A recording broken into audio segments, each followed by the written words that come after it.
外在嘅物質實上咧係反映緊我哋內心嘅存在狀態，好似照鏡咁樣嘅啫。咁我哋如果想改變外在嘅話咧，就要好好處理翻我哋個心咯。只要我哋願意對翻塊鏡笑嘅話咧，塊鏡反映翻出嚟嗰個你咧，佢都會冇得揀地會對翻你笑噶。咁但係好多人咧，當佢面對人生諸事不順或者陷入低潮嘅時候咧，成日都會行錯咗方向啊，就係想試圖去修正個外界咯。咁但係咁樣咧，永遠都係行唔通嘅，成日都覺得係人哋嘅問題或者係出面嘅問題。喺與神對話我哋都成日講啦 ，If you do not go within, you go without. Go within 就係向內 ，go without 咧就係向外，就會一無所有噶啦。咁究竟乜嘢為之即係叫做向內呢？吸引力法則咧，我哋成日會講到能量，或者喺華人社會入面咧，係會將能量呢一樣嘢咧，係將佢稱之為做氣咯。氣咧唔係 oxygen， 唔係氧氣。當我哋有陣時去睇中醫嘅時候咧，相信大家都會見過，可能個醫師台面嗰度或者喺個櫃嗰度咧，係會擺咗隻人形嘅經絡嘅公仔喺度，就顯示人體咧原來有好多唔同嘅穴位嘅。喺中醫嘅層面咧，其實所有嘅病都係來自於呢啲經絡或者呢啲穴位嘅阻塞咯，亦即係話啲氣唔通啊。當氣唔通嘅時候咧，就會有好多身體唔同嘅症狀咧係會出現啦，可能係頭暈身興，可能係周身攰賴賴，呢度痛嗰度痕。咁其實所有嘅醫師或者治療師想做緊嘅嘢就係想將呢啲經絡通翻咯，不論係刮痧，不論係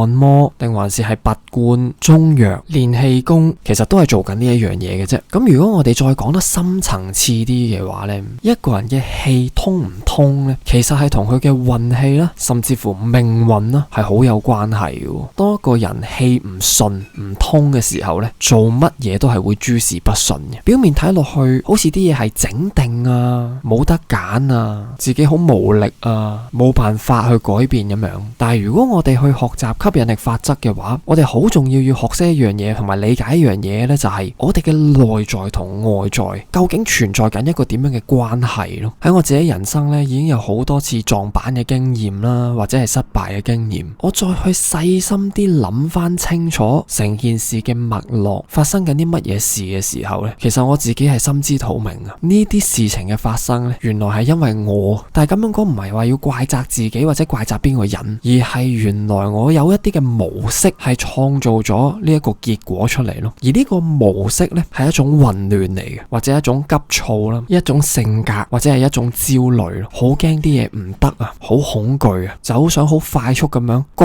到啲嘢出嚟，或者逼到啲嘢出嚟。怪獸家長成日逼啲仔女學呢樣學嗰樣，搞到啲仔女冇晒學習興趣，就係咁樣嚟嘅咯。當個人一急嘅話呢，其實係唔知自己做緊咩嘅，做咩錯咩嘅，個人係好亂嘅。亂嘅話，就算你採取嘅方法或者策略係幾咁啱都好啊，個結果都係唔會理想嘅。個問題唔喺個方法度啊，而喺個人身上。個人好唔定啊。喺《禮記·大學》呢，有一句咁樣嘅說話：知止而後有定，定而後有靜，靜而後能安，安而後能慮，慮而後能得。簡單啲嚟講呢，就係我哋要識得知止啦，停止個止啊。止嘅意思就係要認清目標，有咗止，我哋先至會有定咯。能夠定先至能夠靜，能夠靜先至能夠安，能夠安呢先至能夠慮。慮呢係考慮個慮，即係話可唔可以清晰地去思考翻個問題，同埋去作出一啲判斷咯。慮而後能得，咁我哋先至能夠可以達到預期嘅嗰個效果噶。亦即係話一句講到尾，無論我哋面對啲咩問題都好，第一樣嘢就係要處理翻好我哋嘅嗰個能量狀態先，就係我哋嘅氣要順翻先。好多人做嘢呢，只係一味靠衝嘅啫，或者成日會覺得係要努力啦，要捱啦，要逼啦，成果先至會出現。咁但係每一次人生諸事不順呢，其實都係個天提醒緊我哋要學識放鬆咯。你一緊張嘅話呢，身體嘅經絡就會堵塞，成個人係好繃緊嘅。你一放鬆嘅話，你啲氣血、你啲經絡先至會通嘅。而當你啲氣通翻嘅時候，唔單止係可以令到你身體健康，仲係可以終於讓運氣呢一樣嘢係嚟到你嘅生命當中。由頭到尾，唔係因為你吸引唔到你想要嘅嗰一樣嘢，相反係你想要嘅嗰一樣嘢不斷千方百計咁樣嚟緊嚟揾你，但係我哋伸手擋住咗。你點樣擋呢？就係因為太緊張咯，你太想得到咯，太焦慮啦，好多人成日麻木咁樣去加班，又或者打多幾份工啦，做多啲嘢啦，多勞多得啊，認為捱就可以得到佢要嗰一樣嘢，點知呢就搞到過勞啊，周身都係慢性嘅病，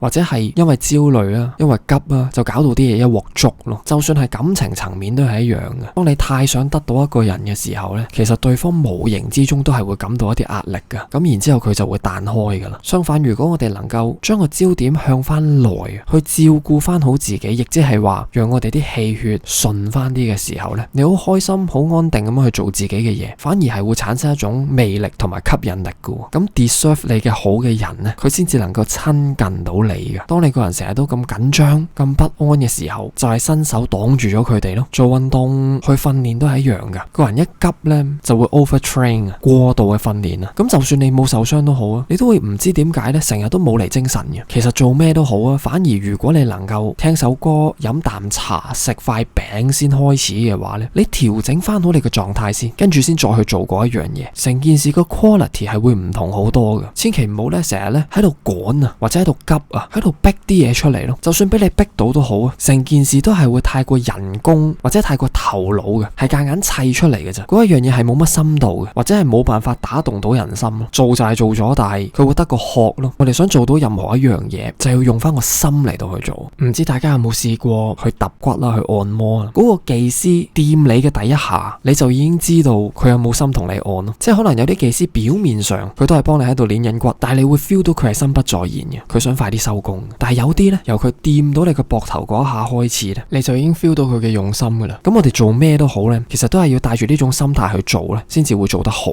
但係呢個狀態呢，就唔能夠係處於一種好趕時間啊，或者好緊張嘅狀態去做咯。食飯、行路、講嘢、洗碗，做乜嘢都好啊，都可以放鬆嚟做咯。你越想捉緊一樣嘢呢，佢就越係會喺你手指罅中流走。但係如果你放鬆呢，你先至能夠可以擁有到佢咯。